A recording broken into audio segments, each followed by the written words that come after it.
Qu'est-ce que les gens qui vous entourent cherchent en général à obtenir de vous? Cela est une indication du dépôt que Dieu a fait dans votre vie. Cela est une indication du potentiel que Dieu a mis dans votre vie. Lorsque les gens viennent vers vous, quels sont les problèmes qu'ils viennent vous soumettre? Quelles sont leurs attentes de vous? Ça fait partie des choses que vous pouvez considérer comme votre potentiel.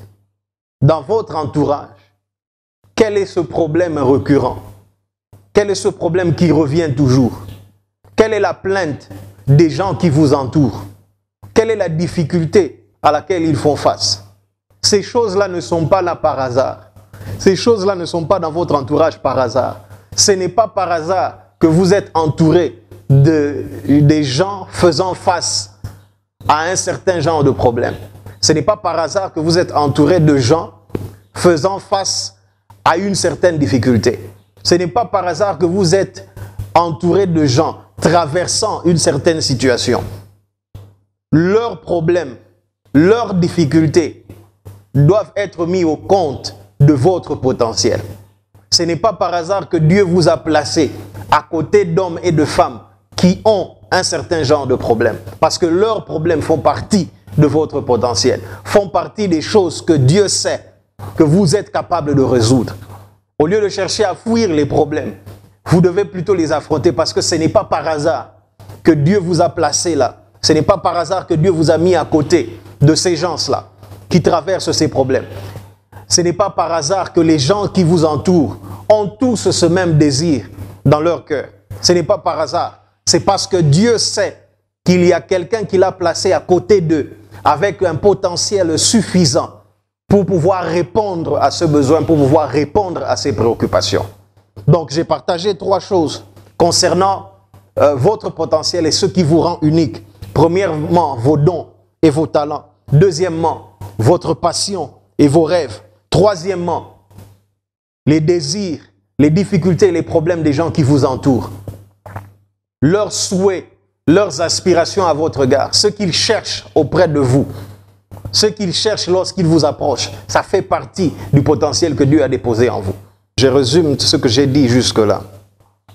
Je dis que Dieu donne à ses enfants, à tous les chrétiens, le pouvoir d'acquérir la richesse, la capacité de générer de la richesse, la capacité de devenir riche.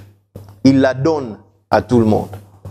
Et cette capacité-là, ce pouvoir-là, est caché dans vos dons et dans vos talents.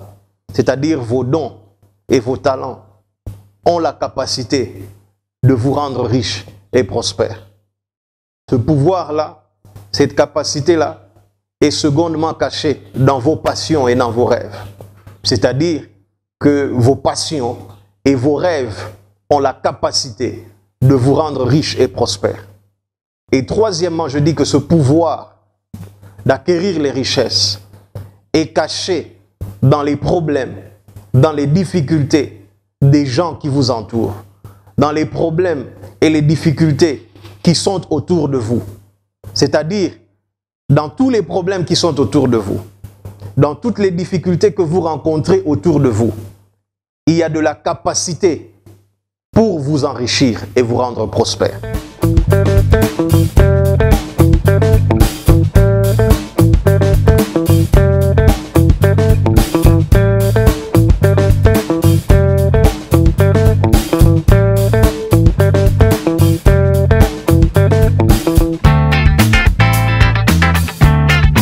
La question suivante est de savoir que dois-je faire? La première réponse est celle-ci. Vous devez d'abord découvrir ce qui vous rend unique. Vous devez découvrir votre potentiel. Écoutez, vous ne pouvez pas utiliser, vous ne pouvez pas tirer profit de ce dont vous ignorez l'existence. Lorsque vous ne savez pas que quelque chose existe, lorsque vous n'avez pas encore découvert quelque chose, vous ne pouvez pas en tirer profit. Vous ne pouvez pas l'utiliser. Avant de parler d'autre chose, la première clé, c'est de découvrir d'abord ce qui vous rend unique. Et cela va vous demander de faire une introspection. C'est-à-dire, vous devrez regarder à l'intérieur de vous-même. Qu'est-ce que Dieu a mis en moi? Qu'est-ce qui me rend unique? Quelles sont les choses qui me distinguent de toutes les autres personnes qui sont autour de moi? Vous devrez pouvoir vous poser cette question et regarder attentivement et vous répondre sincèrement. Découvrir ce qui vous rend unique. Et à partir de ce moment-là, vous pourrez passer à l'étape suivante. Mais sans une découverte préalable, il n'y a pas d'étape suivante. Et je pense que c'est là que plusieurs personnes sont bloquées parce qu'elles n'ont pas encore découvert ce qu'elles sont. Et plusieurs finissent par se transformer en des photocopies, en des images calquées d'autres personnes. Elles essayent de devenir d'autres personnes. Elles essayent de vivre la vie d'autres personnes à travers elles. Elles essayent de copier ce que les autres personnes sont et leur potentiel. Pourquoi? Parce qu'elles n'ont pas encore découvert ce qu'elles sont en réalité et ce qu'elles portent en elles en réalité. La première chose, c'est de découvrir ce que Dieu a mis en vous. Posez-vous la question, qu'est-ce que j'ai? La femme d'un ancien fils de prophète est venue voir le prophète Élisée dans 2 Rois chapitre 4, au verset 2, en lui disant que son mari était un serviteur de Dieu et qu'il craignait Dieu, qu'il était décédé et que voilà que le créditeur était venu pour prendre ses 2 fils comme une créance, comme un paiement de l'argent qu'on lui devait et en faire ses esclaves. Et le prophète lui a répondu en disant ceci: que puis-je faire pour t'aider? Qu'as-tu dans ta maison? Et c'est la question que vous devez vous poser. Qu'est-ce que j'ai en moi? Qu'est-ce que j'ai en moi? Votre maison, c'est vous, c'est l'intérieur de vous-même. Vous êtes le temple du Saint-Esprit. Qu'est-ce que j'ai à l'intérieur de moi-même? Qu'est-ce que Dieu a mis en moi? Ne cherchez pas nécessairement une liste de 10 choses, de 20 choses. Non, vous n'avez pas besoin de 20 talents et dons différents pour réussir dans la vie. Il y a des gens qui, avec un seul talent seulement, ont réussi leur vie. Il y a des gens qui, avec un seul talent seulement, ont émergé et se sont démarqués. Il y a des gens qui, avec la voix seulement, la voix, c'est tout ce que Dieu leur a donné, une belle voix. Et avec cela, ils ont réussi leur vie. Avec cela, ils sont riches et prospères. Avec cela, ils ont de belles maisons, roulent les plus belles voitures et ont des familles stables et ont voyagé dans tous les pays du monde seulement avec la voix. Parce que Dieu leur a donné une belle voix et ils savent chanter. Ils ne savent peut-être pas faire toute autre chose, mais au moins ils savent chanter.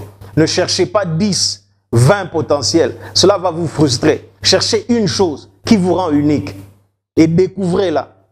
Reconnaissez que voilà ce que Dieu m'a donné. Et ce sera le début de votre changement. La deuxième chose à faire, après que vous ayez découvert votre potentiel, après que vous ayez découvert le pouvoir que Dieu a mis en vous pour acquérir les richesses, après que vous ayez découvert ce qui vous rend unique, la deuxième chose à faire sera de raffiner votre potentiel.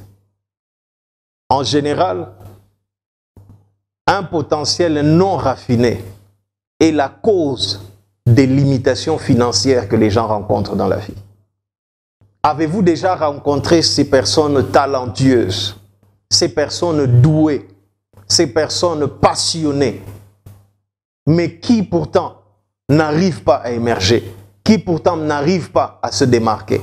Bien souvent, lorsque vous observez bien, lorsque vous faites attention, vous allez découvrir que c'est parce que ces personnes-là n'ont pas eu le temps et n'ont pas pris le temps de raffiner leur potentiel.